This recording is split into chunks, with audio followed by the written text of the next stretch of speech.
Today, I'm taking you through the Museum of Science and Industry in Chicago. This place is one of the largest science museums in the Western Hemisphere, and right away, it's easy to see how massive and ambitious it is. From the moment you enter, the scale is overwhelming, in a good way. The rotunda alone gives a sense of the grandeur, and then it branches out into multiple sections, each dedicated to a different aspect of science, industry, and innovation. The main highlights are definitely the U-505 submarine exhibit and the Science Storm section. The U-505 is a full-size captured German submarine from World War II, and the museum built a whole underground wing to house it.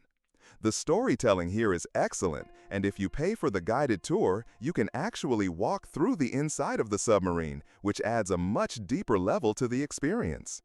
Science Storms is another standout with massive, fully functional scientific phenomena on display.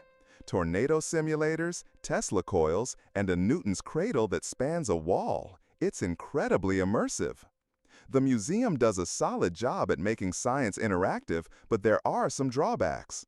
While most exhibits are well maintained, a few interactive stations were out of order, which was disappointing considering the admission price. Also, some areas are very text-heavy, which might lose the interest of younger visitors. The layout of the museum can be slightly confusing. Signage isn't always clear, and because the museum is so large, it's easy to backtrack or miss something if you're not careful. Many useful links you can find in the description. The museum tends to get very crowded, especially on weekends and holidays. Lines for some exhibits like the Mirror Maze or the Giant Dome Theater can be long, and timed entry tickets for certain areas fill up quickly. It's best to arrive early and plan ahead. Ticket pricing is on the higher side, especially when you add extras like the submarine tour or special exhibits. For a family of 4, it adds up fast.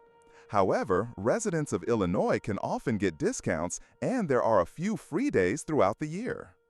The educational value is definitely there. School groups frequently visit, and most of the material is presented in a way that's engaging for both adults and kids.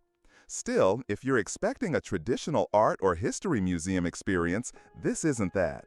It's loud, full of motion, and sometimes a bit chaotic, but that's part of the charm. Another plus is the museum's dedication to updating its content. New exhibits are rotated in fairly regularly, and technology-focused areas like the robotics section and the future energy displays are usually up to date. The museum shop is also worth mentioning.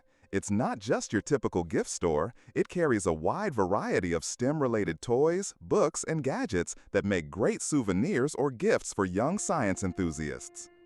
In conclusion, the Museum of Science and Industry is a visually impressive, educationally rich, and mostly well-maintained destination. It's perfect for families, curious adults, and anyone interested in technology and innovation. It has its flaws, mostly tied to price and navigation, but the highlights more than make up for them. If you found this review helpful, don't forget to like the video and subscribe for more honest reviews like this one.